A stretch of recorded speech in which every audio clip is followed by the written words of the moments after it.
Oke, inti kita belajar perhitungan dalam preparasi sediaan semi padat, ya. Jadi, nah ini secara umum penggunaan dan tipenya tadi.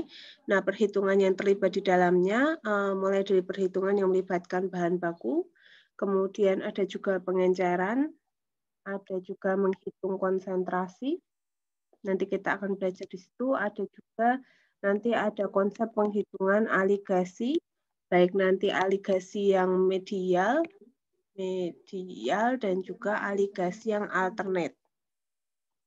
Itu apa? Nanti kita akan belajar bersama-sama ya. Nah, yang pertama secara umum kalau terkait dengan preparasi sediaan semi padat dari bahan baku, ya dalam hal ini bahan bakunya adalah yang benar-benar raw material, bukan yang salep produk jadi atau salep berlisensi apa gitu, bukan. Jadi yang lebih ke bahan baku misalnya serbuk apa dicampur basis salep apa, nah kayak gitu. Nah, biasanya konsep perhitungan yang terlibat memang hanya terkait dengan rasio dan juga proporsi, di mana tahapan secara umumnya kita perlu menghitung dulu berapa total jumlah komponen di dalam resep, lalu berapa jumlah atau bobot akhir dari produk yang diharapkan, dan yang terakhir kita bisa menghitung jumlah komponen yang dibutuhkan. Nah, sebagai contoh seperti ini. Jadi, kita diminta untuk menghitung komponen masing-masing bahan dalam resep formula berikut ini. Nah, kalau ikut tahap tadi yang pertama, kita hitung dulu berapa total komponennya. Asam salisilat ada 1,5, kemudian sulfur ada 3,5, dan yang terakhir vaselin ada 45 bagian. Sehingga kalau kita hitung totalnya, maka 1,5, 3,5, 45 berarti 50 bagian, ya kan? Kemudian tahap yang kedua tadi kita diminta untuk mencari berapa banyak sih yang dibutuhkan atau berapa banyak bobot akhir yang diharapkan. Misalnya, ini memang tidak saya tulis di sini. Misalnya kita disuruh bikin salep sebanyak 30 gram. Ya, kita hitung sebanyak misalnya disuruh bikin 30 gram. Ya, misalnya dalam resep. Kemudian tahap yang ketiga, kita diminta untuk menghitung jumlah komponen masing-masing ya menggunakan konsep rasio dan proporsi itu gitu. Jadi misalnya untuk asam salisilat, asam kepencet. Asam salisilat yang kita butuhkan berarti 1,5 dapat dari sini ya dibagi dengan total seluruh bagian 50 lalu dikali dengan 30 gram. Ya. Kemudian begitu juga dengan sulfur presipitatumnya. Di sini 3,5 bagian dibagi 50 dapat dari sini dikali dengan 30 juga 30 gram. Dan yang terakhir vaselin di sini ada 45 bagian dibagi 50 kali 30 gram, maka kita akan mendapatkan komponen masing-masing. Kalau ada yang punya kalkulator, boleh silahkan dihitung ya. Jadi butuhnya berapa asam salisilatnya? 0,9 gram, Bu. 0,9 gram. Terus yang sulfurnya? 2,1 gram. 0, 2,1, Bu. 2,1. Terus vaselinnya? 27 gram. 27 gram. Nah, jadi ini contohnya. Nah, ini kalau misalnya perbagian, ini kalau misalnya dinyatakan dalam bagian-bagian. Kalau misalnya di sini dinyatakan dalam persen, misalnya di sini 2%, di sini 3%, di sini 95%, berarti totalnya kan adalah 100%. Jadi bisa tinggal disesuaikan aja. Secara umum konsepnya demikian, paham ya? Nah, kemudian ya ini intinya mirip gitu loh. Cuma saya minta kalian coba hitung ya nanti setelah ini aja coba dihitung komponen masing-masing dalam gram ya. Saya minta berapa komponen masing-masing dalam gram. Seandainya kalian diminta untuk membuat 100 grain. Ingat ya, 1 gram itu tidak sama dengan 1 grain. Jadi nanti dikonversikan dulu, misalnya kalian diminta untuk membuat 100 grain sediaan, kemudian berapa komponen dari masing-masing bahan. Silahkan nanti coba dihitung ya. Kemudian perhitungan selanjutnya yang terlibat dalam preparasi sediaan semi padat. Nah, kadang kita juga ada kemungkinan diminta untuk menghitung kekuatan obat di dalam persen gitu. Nah, konsepnya sebenarnya seperti yang sudah kalian pelajari sebelumnya tentang perhitungan persentase. Ya, jadi kalau di pertemuan pertama kita dulu sempat membahas tentang konsep dasar matematika yang tentang atau konsentrasi ya saya lupa. Ya, intinya ada perhitungan persentase, di mana dalam sediaan semi padat ini digunakan lebih ke persen B per B. Nah, yang perlu kalian ingat bahwa ya persen B per B itu menyatakan jumlah gram zat dalam 100 gram total. Jadi ini bukan belum tentu satu sih. Kalau misalnya di sini 1% B per B, berarti jumlahnya zat aktifnya 1 gram zat aktif dalam 100 gram total bobot seluruhnya.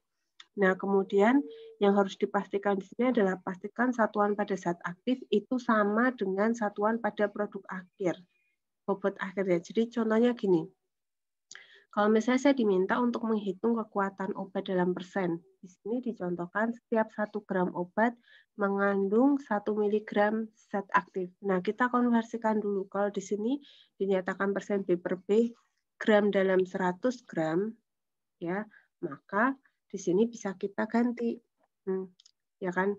Bisa kita ganti. Mau dalam miligram dalam 100 miligram juga boleh, atau kilogram dalam 100 kilogram juga boleh. Nah, ini saya contoh misalnya mau dibuat dalam gram per 100 gram. Maka kalau misalnya 1 miligram per 1 gram, maka dikonversikan dalam bentuk gram menjadi berapa? Yang atas jadi berapa?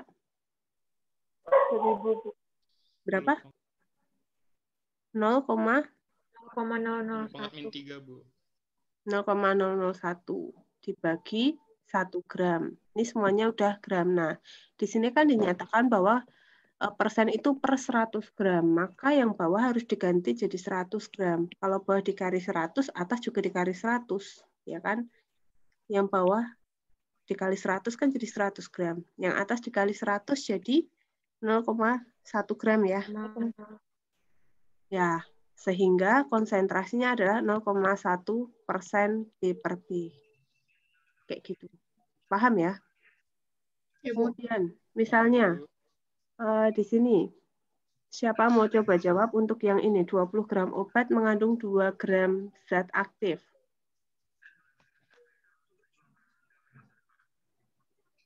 Tunjuk ah. Ada Rosa Virginia. Berarti 2 gram per 20 gram. Gram per 20 gram. Kemudian 2 gram 0,1 gram. 0,1 gram. 0,1 gram. 0,1 gram.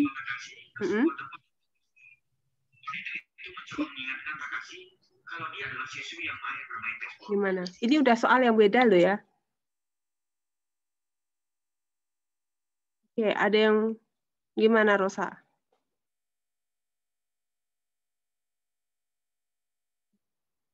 Gimana?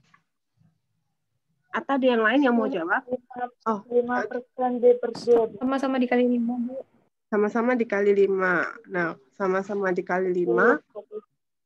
10 per 100 gram. 100 gram. Sehingga diperoleh 0,1.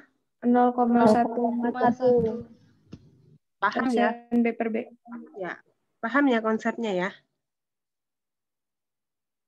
Oke, paham. Ya, Bu, paham, Bu. Nah, paham, Bu. Selanjutnya, perhitungan lain yang bisa dilakukan. Nah, terkadang ada 2 komponen zat aktif yang sama, itu bisa dicampurkan menjadi satu sediaan yang baru. Nah, contohnya di sini kita punya resep, ada fluorouracil, kemudian Efudex, dan juga white petrolatum itu vaselin ya. Kemudian di sini diberi keterangan bahwa Efudex itu ternyata juga mengandung fluorourasil 5%. Nah, terus ditanya nih berapa persen total fluorourasil yang ada dalam sediaan. Nah, kalau misalnya kita diminta untuk menghitung total konsentrasi zat aktif, di sini contohnya adalah fluorourasil, maka kita perlu menghitung dulu berapa sih konsentrasi fluorourasil di dalam totalnya. Kalau lihat resep ini, total salepnya nanti jadinya berapa bobot akhirnya? 300 gram. Ya, bobot akhirnya adalah 300 gram, bukan 380 ya. Ingat konsep pada resep itu kalau di sini ada add, itu berarti menunjukkan sampai 300. Kalau tidak ada add-nya, ya, kalau misalnya add-nya di sini dicoret, maka tinggal dijumlah semuanya. Add di sini kan menandakan sampai, jadi tambahkan white petrolatum sampai 300. Maka dengan kata lain, jumlah white petrolatumnya nanti harus dikurang 300 ini harus dikurangkan dengan ini dulu. Nah, sebelum sampai ke sana, ya kita hitung dulu nih. Berapa sih konsentrasi atau berapa jumlah Efudex, jumlah fluorourasil dalam resep tersebut. Nah, yang pertama fluorourasil tersebut di resep ada 20 gram. Ini adalah fluorourasil yang zat aktif. Ya, kemudian di dalam Efudex juga ada fluorourasil. Nah, kita perlu hitung dulu berapa sih fluorourasil yang ada di dalam Efudex cream. Caranya seperti apa? Nah, di sini kan setiap Efudex cream kan mengandung 5%. 5% dari 60 gram itu berapa? 60 gram dapat dari sini. 3, Bu. 3 gram, Bu. Nah, sehingga ya 3 gram. Sehingga di dalam resep tersebut ada berapa fluorourasil? 23. Ya, 23 dari 20 gram di sini resep aslinya dan juga 3 gram yang ada dalam Efudex cream. Nah, kemudian kalau kita diminta untuk mengetahui berapa persen fluorourasil yang ada dalam sediaan, maka 23 per 300 gram dikali 100. Ya, dikali 100%. Maka diperoleh 7,66. 7,67. Ya, 7,6667% B per B. Gitu ya. Paham ya konsepnya ya? Kemudian selanjutnya terkait dengan konsep aligasi medial. Nah, jadi nanti kita ada belajar dua konsep aligasi ya. Yang pertama adalah aligasi medial, yang kedua aligasi alternate. Nah, bedanya di mana? Mari kita lihat satu-satu. Kalau aligasi medial itu kita punya dua komponen, misalnya komponen A dan juga komponen B, ya, di mana masing-masing kita tahu berapa jumlahnya. Berapa jumlahnya, quantity ya, berapa jumlahnya, dan juga kita tahu berapa konsentrasinya. Baik komponen A dan komponen B, kita tahu berapa jumlah dan berapa konsentrasinya, kemudian dicampur. Yang tidak diketahui adalah konsentrasi akhirnya. Ya, jadi C campuran itu tidak diketahui. Nah, aligasi medial ini digunakan untuk membantu kita menghitung berapa sih konsentrasi akhir dari campuran tersebut. Nah, di sini dilakukan tahap-tahapnya dengan menjumlahkan tiap komponen yang digunakan di dalam campuran itu nanti menjadi nilai A. Kemudian kita mengalihkan jumlah masing-masing komponen dengan kekuatannya itu menjadi B. Dan yang ketiga, kita menghitung konsentrasi akhir dengan rumus B per A. Nah, sebagai contoh seperti ini. Soal yang pertama, di sini berapa persen salep nata yang mengandung hidrokortison yang disiapkan dengan mencampur 10 gram dari hidrokortison 2,5% dan juga 8 gram dari hidrokortison 2%. dicampur 14 gram basis ya. Jadi di sini ada 3 komponen, ada A, B, dan juga C gitu ya. Di mana komponen A adalah 10 gram, kuantitinya 10 gram, konsentrasinya 2,5%. Yang kedua, kuantitinya adalah 8 gram dengan konsentrasi 2%. Dan yang ketiga adalah 14 gram, di mana konsentrasi hidrokortisonnya 0%. Nah, langkah pertama tadi kita diminta untuk menjumlahkan tiap komponen yang digunakan. Nah, menjumlahkan tiap komponen berarti kita jumlah ini, 10 tambah 8 tambah 14.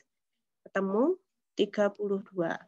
Kemudian step yang kedua, kita diminta untuk mengalihkan jumlah masing-masing komponen dengan kekuatannya. Jadi 10 kali 2,5, 8 kali 2,5, 8 kali 2, dan 14 kali 0. Ini ya, tahap ini. Sehingga di sini ketemu 41. Nah, jawabannya bisa kita peroleh dengan membagi antara tahap kedua dengan tahap pertama tadi. 41 dibagi dengan 32. Tadi ya, B dibagi A. Sehingga kita bisa memperoleh konsentrasinya adalah 1,28%. Jadi sebenarnya ini cukup mudah aligasi ini konsepnya. Kemudian yang kedua, contoh yang kedua, ya, di sini kita menghitung berapa persen ihtamol. Ihtamol itu obat apa? Ada yang tahu nggak? Obat bisul. Ya. Untuk finish product, ya, produk akhir ketika tadi ada komponen pertama 100 gram ihtamol dengan konsentrasi 10%, 400 dengan konsentrasi 5%, dan juga 100 dengan konsentrasi 0%. Tahapnya sama seperti tadi. Ya, ketika ini dijumlah 100 atau 1000. Di soalnya 100, di sini 1000. Kalau ikut soalnya, misalnya soalnya kan 100 ya. Nah, kalau ikut soalnya berarti 100, 600 ya. Kalau ikut soalnya loh. Kemudian kalau dikalikan berarti 1000, 400 dikali 5, 2000, kemudian 0. Ini 3000 ya. Sehingga konsentrasinya adalah 3000 dibagi 600. Kalau ikut soalnya loh. Maka ketemunya adalah 5%. Gitu. Aku ngerti yang benar soalnya salah atau ininya yang salah gitu ya. Cuma konsep perhitungannya seperti itu. Gitu. Ada yang bingung tentang aligasi medial?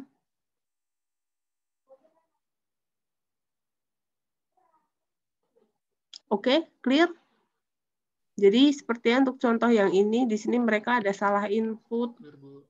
Ya, ada salah input di jumlah ininya. Cuma yang penting kalian paham konsepnya ya. Jangan sampai nanti waktu belajar di rumah bingung gitu ya. Baik, Bu. Kemudian selanjutnya pengenceran. Nah, pengenceran ini sebenarnya konsepnya sama ya kayak waktu kalian belajar pengenceran dulu ya, konsep pengenceran yang cair itu. Yang pertemuan berapa dulu kita belajar konsep dasar pengenceran, intinya Q1 kali C1 sama dengan Q2 kali C2. Ya, contoh di resep, misalnya di sini ditanyakan jadi berapa basis yang dibutuhkan, misalnya gitu, di resep ini. Ada yang mau coba jawab dulu sebelum saya jelaskan?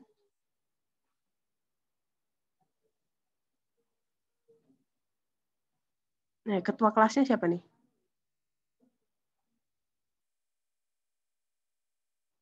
Ketua kelasnya siapa? Saya, Bu. Tunjuk satu temanmu untuk jawab.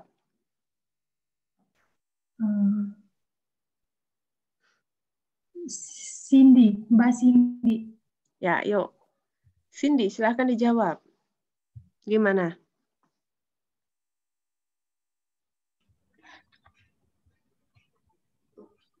Sebentar, Bu. Ya, kalau ngelihat resep ini Q1-nya berapa? Kamu dikte, saya yang tulis. Kapan lagi saya jadi sekretarismu? Q1-nya berapa?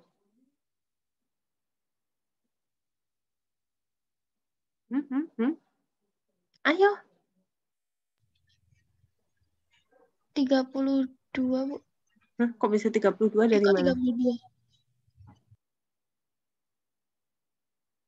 Q1-nya berapa? C1-nya berapa? 20 gram, Bu. Ya, Q1-nya 20 gram. C1-nya? 8%. Kemudian Q2-nya kita tidak tahu. Ditanyakan dikali 5%, Bu. Terus? 20 dikali 8 hasilnya 160 gram dibagi 5. 32, Bu. Q2-nya.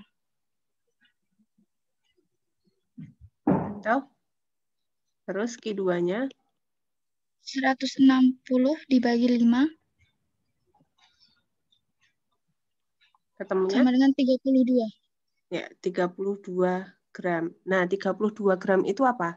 Nilai Q2 atau dengan kata lain nilai bobot akhirnya, ya toh? Nah, kalau yang ditanyakan berapa jumlah basisnya, berarti jumlah basisnya adalah yang dibutuhkan 32 dikurang 20 gram. ya 32 10 gram, dikurang Bu. ya 10. Kok 10? 12, Bu. 12 gram. Ya, berarti jumlah basisnya adalah 32 dikurangi 20 gram. Sehingga 12 gram. Kenapa? Karena di sini dinyatakan basisnya secukupnya. Cukupnya sampai berapa? Nah, bobot akhirnya kan 32. Gitu ya. Gampang toh? Nah, ini gampang banget sebenarnya. Nah, selanjutnya ini aligasi alternate. Kalau tadi medial itu komponen A dan B masing-masing sudah kita ketahui jumlahnya berapa dan konsentrasinya berapa untuk mencari nilai konsentrasi produk akhir. Nah, kalau aligasi alternate itu misalnya kita punya dua komponen A dan B, Q-nya kita nggak tahu. Q-nya kita nggak tahu. Tapi kita tahu konsentrasinya dan juga kita tahu konsentrasi akhir. Tahu ya bedanya. Kalau yang medial tadi, A dan B-nya sama-sama kita ketahui kuantiti sama konsentrasinya. Nah, kalau yang alternate, kuantiti dari masing-masing komponen kita nggak tahu, tapi kita tahu konsentrasinya, termasuk konsentrasi akhir. Nah, kemudian di sini tugas kita biasanya untuk mencari komponen yang tidak diketahui jumlahnya berapa. Itu fungsi untuk yang aligasi alternate. Di sini kita bisa membuat 3 kolom, ya, di mana ada 3 kolom gitu ya. Yang nggak harus dikotak-kotakin juga, ada 3 kolom, di mana kolom pertama ini nanti ya ditulis konsentrasi komponen A dan B, kemudian kolom kedua ditulis konsentrasi yang diinginkan, dan yang ketiga nanti merupakan kuantitinya. Caranya gini. Nah, ini contohnya. Saya punya campuran zinc oxide ya dengan konsentrasi A, komponen A adalah 10%, komponen B-nya 4%. Kemudian akan dicampur menjadi 6%. Nah, tadi kita buat 3 kolom. Ini kolom pertama, ini kolom kedua, ini kolom ketiga. Kolom pertama kita masukkan persen atau konsentrasi dari komponen A dan B. Nah, komponen A adalah 10%, komponen B adalah 4%. Kemudian kolom kedua kita isi dengan yang desired, yang diinginkan. Ya, konsentrasi yang diinginkan adalah 6%. Ya, 6% masuk di sini campurannya. Nah, kemudian gimana cara ngitungnya? Berapa bagian, kita hitung secara diagonal. 10 diagonalkan ke 6, maka selisihnya berapa? 10 dikurangi 6 adalah 4. Ya. Kemudian yang kedua, 4% dengan 6 itu selisihnya berapa? Jadi di sini bukan dikurangkan ya, tapi kita lebih menghitung selisihnya. Ya, 4 dan 6 selisihnya adalah 2. Nah, Sehingga di sini di kolom 3 itu kita bisa mendapatkan berapa bagian dari masing-masing komponen. Nah, di sini ditulis bahwa hasilnya untuk komponen A kita butuh 2/2 bagian dan untuk komponen B kita butuh 4 bagian. Sehingga kalau disuruh menghitung berapa banyak sih yang dibutuhkan untuk 10% ointment, misalnya pada akhirnya kita butuh 30 gram gitu. Kalau misalnya saya mau bikin 30 gram, maka berapa banyak salep 10% yang dibutuhkan, ya kan tinggal kayak yang perhitungan yang pertama tadi. 2 bagian di dalam, ini total 6 kan? 2 bagian di dalam 6 dikali 30 gram. Yang ini 4 bagian di dalam 6 kali 30 gram. Berapa? Seperti ini 10 gram dan 20 gram ya. Nah, jadi dengan 10 gram campuran 10% dan 20 gram 4% itu akan menghasilkan 30 gram salep dengan konsentrasi 6%. Sampai sini paham? Paham, Bu. Paham, Bu. Oke. Kemudian, nah ini contoh lain. Nah, misalnya di sini dia pakai berapa banyak asam salisilat yang harus ditambahkan ke 1.200 gram dari 1% asam salisilat, ointment atau salepnya, untuk memperoleh campuran 2,5%. Nah, di sini yang diperhatikan asam salisilat itu bentuknya serbuk sehingga dia murni, maka konsentrasinya adalah 100%. Kemudian kita juga punya asam salisilat yang salep ya di sini 1%. Nah, kita sama buat kayak tadi kolom 1, kolom 2, kolom 3. Yang pertama 100% ya, dan yang kedua 1%. Kemudian kita hitung ya. Yang diinginkan adalah 2,5. Selisihnya adalah 97,5 dan juga 1,5. Nah, jadi kita butuh 1,5 bagian dari 100% asam salisilat dan 97,5 bagian asam salisilat yang salep tadi. Ya, jadi berapa sih yang dibutuhkan ya? Nah, kita bisa hitung di sini berapa nilai X-nya. Ya, berapa nilai X yang dibutuhkan. X di sini apa? X di sini adalah jumlah serbuk asam salisilatnya. Tadi kan untuk membuat campuran 2,5% itu dibutuhkan 97,5 bagian dari 120 gram salep asam salisilat 1% dan juga 1,5 bagian dari asam salisilat serbuk. Jadi ini sama rasio proporsi tadi. Gitu. Oke. Paham ya? Ini contoh lainnya. Nah, kemudian aligasi medial juga bisa digunakan untuk menghitung berapa jumlah yang dibutuhkan dari masing-masing komponen. Misalnya ada 3 komponen. Ini tadi adalah contoh untuk 2 komponen. Lalu kalau 3 komponen seperti apa? Jadi kita bisa melakukan aligasi medial secara bertahap.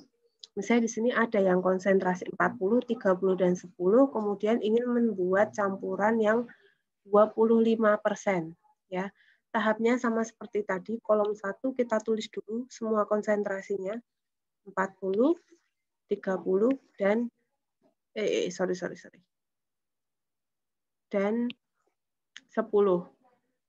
Kemudian yang 25% masuk di kolom kedua. Nah, terus gimana aligasinya? Nah, aligasinya ini adalah aligasi yang bertahap. Bertahap dari di antara 3 bahan itu kita pilih 2 bahan, ya, kita pilih 2 komponen yang mana satunya lebih besar dan lebih kecil. Nah, di sini dicontohkan saya pilih yang 30 dengan 10. Jadi saya aligasikan dulu 30 dan juga 10. Sama kayak tadi, caranya adalah ini 10 dengan 25 itu selisihnya adalah 15. Kemudian 30 dengan 25 selisihnya adalah 5. ya. Kemudian setelah kita melakukan aligasi pada yang pertama, kita melakukan aligasi tahap kedua dengan cara membandingkan yang terbesar dengan yang terkecil. Nah, ini 40 dengan 10. Nah, 10 dengan 25 itu selisihnya adalah 15. 40 dengan 25 selisihnya adalah 15 juga. Nah, jadi karena 10 ini dialigasikan 2 kali, maka di sini juga ada 2. Kayak gitu. Nah, kemudian berapa bagian? Nah, untuk salep 40% itu 15 bagian, salep 30% 15 bagian, dan salep 10% itu 20 bagian. Sehingga kalau misalnya saya mau membuat 1000 gram salep ya dengan konsentrasi akhir 25%, ya gampang aja. Tinggal 15 untuk salep yang 40%, 15 bagian per 15 tambah 15 tambah 20 berapa? 50 ya? 50. Yang ini juga 15 per 50. Yang ini 20 per 50 kali 1000 kali 1000 dan kali 1000. Ketemu hasil komponen masing-masing berapa yang dibutuhkan. Gitu ya.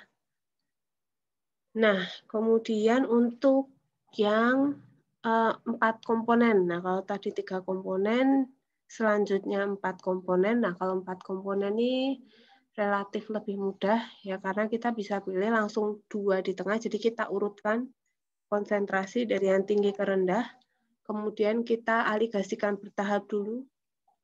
2 yang di tengah, baru kalau yang 2 di tengah sudah dapat 25 sama 15, 10, 10 sama 15, 5, ya kan? Kemudian kita lakukan aligasi yang kedua, 40 dengan 15 itu selisihnya 25, 5 dengan 15 selisihnya 10. Nah, dari sini kita bisa mengetahui berapa komponen masing-masing. Di sini kalau butuh berapa, misalnya di sini mau menyiapkan 5 kilo, 5 kilo, ya tinggal dihitung aja. 10 per 50 dikali 5 kilo. 5 per 50 dikali 5 kilo. 10 per 50 dikali 5 kilo. Dan 25 per 50 dikali 5 kilogram. Nah, maka kita akan dapat komponen masing-masing berapa yang harus diambil untuk memperoleh campuran tersebut. Gitu. Nah, selanjutnya latihan-latihan. Ada 1, 2, 3. Iya, itu ya. Itu 2, 3, 4, 5. Soal nomor 5 nggak ada di sini karena saya crop, males nge-cropnya gitu. Beda halaman, jadi males ngegabunginnya. Gitu. Ada yang mau ditanyain?